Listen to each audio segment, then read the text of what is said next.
ብዙሓት ካብ ሽወደን ወፃኢ ዝተወልዱን ነባሮን ዜጋታትን ሽወደን ብቫይረስ ኮሮና ናሃንደበትነት ከም ዝተቃሊዖም ክምንባሮም ተሓቢሩ ሓይልታት ፖሊስ ሕብረት ኤውሮጳ ማለት ኢሮፖል ሓበራዊ ምንቅስቃስ አንጻር ገበን ምክልኻል ኣብ ኤውሮጳ ሃገራት የካይዱ ከም ዘለው ተገሊጹ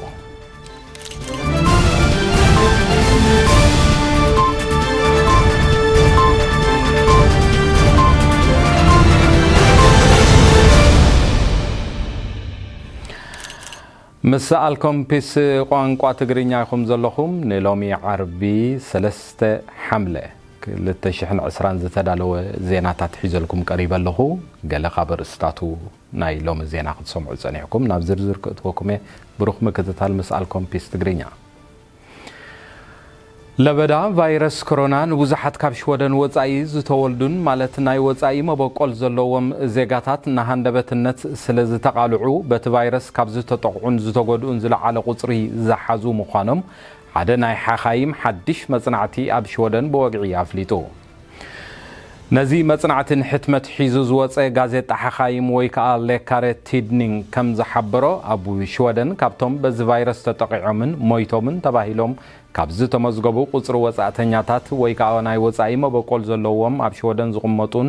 ዜጋታት ሽወደንን 220 ሚእታዊት ከም ዝተመዝገበ ተመልኪቱ ኣሎ እቲ ሓበሬታ ወሲኹ ብፍላይ ካብ ኢራቅ ሶርያ ሶማልያ ዝመበቆሎም ሰባት ከዓ ኣብቲ ዝርዝር ዓብላሊ ቁጽሪ ከም ዘለዎም ተነጊሩ በዓል መዚ ህዝባዊ ጥዕና ሽወደን ውን ምስ ዚ መጽናዕቲ ከም ዝሰማማዕን ንምቅላዕ ወጻእተኛታት ብቫይረስ ኮሮና ጠንቅ ዝተባህሉ ምኽንያታት ከም ዝተመዝገቡን ሓቢሩ ኣሎ ብፍላይ ኣብ ከተማ ስቶክሆልም ኣብ ያርቫ ዝተባህለ ከባቢ ዝነብሩ ወጻእተኛታት ኩነታት ኣነባብሮኦምን ልዕሊ ኩሉ ከዓ ካብ ሰብ መዝን መንግስትን ማዕከናት ዜናን ዝወሃብ ሓበሬታ ብግቡእ ዘይምክትታልን ነቲ ሓበሬታታት ዝወሃብ ብግቡእ ዘይምእማንን ቀንዲ ካብ ጠንቅታት ተሳዕብየን ተባሂሉ ተመዝጊቡ ከም ዘሎ እቲ በዓል መዚ ኣፍሊጡ ሓበራዊ ሓይልታት ፖሊስ ሃገራት ኤውሮጳ ማለት ኢሮፖል ናሃገረ ሽወደን ሓዊስካ ኣብ ብርክት ዝበለ ሃገራትን ከተማታትን ኤውሮጳ ዝተፈላለዩ ገበናት ንምክትታል ብሕጊ ንዝድለዩ ሰባት ንምህዳንን ሓበራዊ ንጥፈታት የካይዱ ከም ዘለው በጽሕፈት ሃገራዊ ፖሊስ ሽወደን ገሊጹ ክብል ኣገልግሎት ዜና ተሓቢሩ እቲ ኣብ ዘይሕጋዊ ዝውውር ዕፀ ፋርስን ሰብን ስርቅን ቀትለትን ካልኦት ውድብ ገበናት ዝካየደሎም ንጥፈታት ንምክትታልን ውጥናት ገበነኛታት ንምፍሻልን ሓያሎ ስራሓዊ ተኻይዱ ምስርሖምን ምህላዎምን ክፍለጥ ተኻኢሉ ኣሎ ሃገራት ሕብረት ኤውሮጳ ብዘለዎም ነፃ ናይ ምንቅስቃስ መሰላትን ገበነኛታት ካብን ናብን ብምዝዋር ነቲ ዘሎ መሰላትን እንዳመዝመዙ ገበናት ክገብሩ ስለ ዘይግባእ ኣኽበርቲ ጸጥታ ኤውሮጳ ሓበራዊ ምትሕግጋዝ ብምግባር ብዙሓት ገበናት ተወጢኖም ከይተተግበሩ እንከለዉ ከፍሽሉ ከም ዝኸኣለ ፖሊስ ሽወደን ብዛዕባ ዝጉዳይ እዚ ኣብ ዘውፅኦ መግለጺ ኣፍሊጡ በዚ ዝካየድ ዘሎ ሓበራዊ ስራሓት ክንደይ ዝኣኽሉ ጡርጡራት ከም ዝተታሕዙ ግን እቲ ሓበሬታ ዝርዝር ጉዳያት ካብ ምሃብ ከም ዝተቆጠበ ተፈሊጡ ኣብ ሽወደን ብሰንኪ ምልባዕ ቫይረስ ኮሮና ኣብ ዝግበር ዘሎ ናይ ምክልኻል ንጥፈታት ሓደ ካብ ዝኾኑ ኣብ መንጎ ሰባት ርሕቀት ክሓሉ ዝብል ምሕጽንታ ቀዋሚ ሕጊ ክኸውን ተኽእሎ ከም ዘሎ ሰበስልጣን ጉዳያት ጥዕና ሓቢሮም እቲ ብተደጋጋሚ መንጎ ሰባት ዝህልወኩም ርሕቀትኩም ሓልው ዝብል ለበዋ ካብ ለበዋ ሓሊፉ ብውሕዱ ኣብ ኩሉ ማሕበራዊ ንጥፈታትን ናይ 1 ሜትሮ ርሕቀት ቀዋሚ ሕጊ ንምግባሩ ምኽሪ ተታሒዙ ከም ዘሎን ካብ ዝመጽእ ዘሎ ዕለት 7 ሓምለ ተግባራዊ ክኸውን ከም ዝኾነ ኣብ በዓል መዚ ጥዕና ሽወደን ሓላፊት ሕጋዊ ጉዳያት ቢቲ ብሮስታድ ንማዕከናት ዜና ኣብ ዝሃበቶ ሓበሬታ ኣፍሊጣ እዚ ሕጊ ኣብ ምትግባሩ ናይ ዞባውያንን ንኡሳን መምሕዳራትን ስልጣንን ከም ዝኾነን ምስን መምሕዳራት ከባቢ ዝተዋህበ ስልጣን ጊዜያዊ ሕግታት መንግስቲ ንምክልኻል ቫይረስ ኮሮና ከም ዝተቃለል እታ በዓልቲ መዚ ኣፍሊጣ ኣብ ሽወደን ሰባት ኣብ መዘናግዒ ማእከላትን ኣብያተ ምግብን ሻህን ካልኦት ንጥፈታትን ርሕቀቶም ብዘይምሕላው ተደጋጋሚ ጥሕሰት ናይቲ ምሕጽንታ ከም ዘርአዩ ይንገር ኣብዚ ዝሓለፈ ወርሒ ሰነ ዋላ እኳ ዝበለፀን ዝጸበቐን ኩነታት ሙቐትን ብርሃን ፀሓይን እንተነበረ ነዚ ተኸቲሉ ዝተረኣየ ሓደጋ መጥሓል ሰባት ኣብ እዋን ምሕምባስ ኣብ ውሽጢ 20 ዓመት ኣብዛ ሃገር ዝለዓለ መጥሓል ደቂ ሰባት ዝተረኣየሉ ወርሒ ምንባሩ ጉጅለ ምክልኻል ሓደጋ ሽወደን ኣፍሊጡ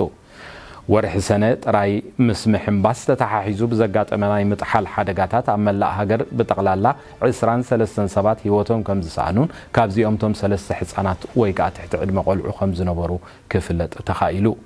በዚ መሰረት ኩሉ ሰብ ነፍሱ ብምፍታሽ ንምሕምባስ ዘድልዩ ቅድመ ምድላዋትን ኣተኩሮን ክገብር ብፍላይ ከዓ ወለድን ደቆምን መቕረቦምን ዝኾኑ ህፃናትን ትሕቲ ዕድመ ግቡእ ሓለዋን ምክትታልን ክገብሩሎም ኣብ መላእ ሃገር ምኽርን ምሕፅንታን ተዋሂቡሎ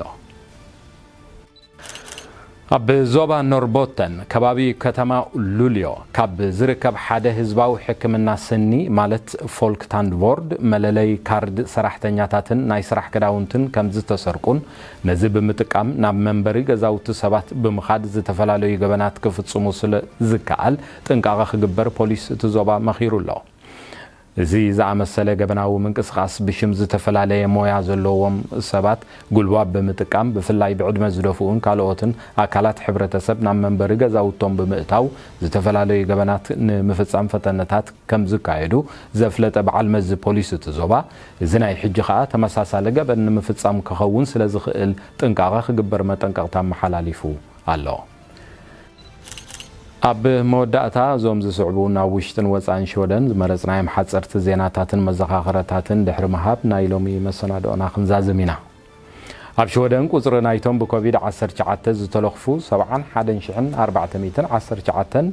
ዝሞቱ ከዓ 5427 በፂሖም ከም ዘለዉ ከምቲ ልሙድ ሎሚ ዝተዋህበ ጋዜጣዊ ዋዕላ ተሓቢሩ ኣሎ ሃገረ ሽወደን ካብ ኤውሮጳ ይኹን ወፃኢ ካብ ኤውሮጳ ብመገሻ ንዝመፁ በጻሕቲ ኣምቢራቶ ዝጸንሐት እገዳ ኣፍኪሳቶ ከም ዘላን እዚ ከዓ ምስ ብዙሕ ጥንቃቐታት ሓደ ቁፅፅራትን ብምግባር ተለቂቑ ከም ዘሎ ክፍለጥ ተኻኢሉ ኣብ ሃገረ ኣሜሪካ መሸፈኒ ኣፍን ኣፍንጫን ምጥቃም ዓብዪ መዛረቢ ርእስቲ ኮይኑ ከም ዘሎን ኣብቲ ሃገር ካብ መራሕ መንግስቲ ናይታ ሃገር ጀሚርካ ኣብ ተሓሕዛ ኮቪድ-19 ዘሎ ዘይንቡር ኣተሓሕዛን ሸለልትነትን ኣብ ጥዕና ህዝቢ ሃገረ ኣሜሪካ ዓብ ጉድኣት ኣስዒቡ ከም ዘሎ ይንገር በዚ መሰረት ትካል ማሕበራዊ መራኸቢ ፌስቡክ ንኩሎም ሰራሕተኛታቱ መሸፈኒ ኣፍን ኣፍንጫን ክጥቀሙ ኣዚዙ ከም ዘሎን መርኣያ ናይቲ ኣብ ኣሜሪካ ዘሎ ሸለልትነት ኣብነት ንምዃን እቲ ትካል ንሰራሕተኛታቱ ግዴታ እዚ ማስክ ወይ ከዓ መሸፈኒ ኣፍን ኣፍንጫን ክገብሩ ኣዚዙ ከም ዘሎ ካብ ኣሜሪካ ዝተፈነወ ዜና ኣረጋጊጹ ኣብ ኣፍሪካዊት ሃገረ ኢትዮጵያ ንቕትለት ትፍሉጥ ናይ ቋንቋ ኦሮምኛ ስነ ጥበባዊ ተኸቲሉ ኣብ ብዙሕ ከባቢታት ኦሮምያን ኣዲስ ኣበባን ጎነፅ ዝተሓወሰ ናይ ቁጥዐ ፀረ መንግስቲ ኣድማታት ብምክያዱ ስዒቡ ስጋብ ትማሊ ምሸት ጥራይ ብጠቕላላ 91 ሰባት ከም ዝተቐተሉን ብኣማይ ዝቁፀሩ ከም ዝቆሰሉን ተፈሊጡ ኣሎ ብዘይካዚ ስጋብ 40 ዝኣኽሉ ፍሉጣት መራሕቲ ፖለቲካት ሃገር ጎነፅ ተጠቂሞም ስልጣን ክምንዝዑ ፈቲኖም ብዝብል ክሲ ኣብ ትሕቲ ቀይዲ ውዒሎም ከም ዘለዉ ዓብዪ ዓለም ለኻዊ ውግዘት ኣብ ስልጣን ዘሎ መንግስቲ ብዚ ዘካይዶ ዘሎ ዓፈናን ከምኡውን ማእሰርቲ ናይ ፖለቲከኛታትን ምፍርራሕ ንጋዜጠኛታትን ብዙሓት ናይ ጋዜጣን ሰብኣዊ መሰላት ትካላትን ነቐፌት ኣቕሪቦም ኣለዉ مسفحفح لبدا خرونا يغزل أبزلو اللؤوان شللتنتن مزناين حقازة سلزيكونه أتوكروهم كتحلو نلابو يدنا بصريت محساب أب كله من كسقاساتنا أم منجو سبات كهلو زغل رحكات كان حلو انداز خاخرنا زلبو وازي قبل علة شوعات حملة جميرو حق قوون تسويت كم زلون بزقات أمزن حبر كاب زيد اللي شجرجر إن شاء الله تنتقطبكم رجعت كتزوترون كاب سب مزز وهاب حق أني حبريتان لا تتقمكم كتتقبروهم نزخاخر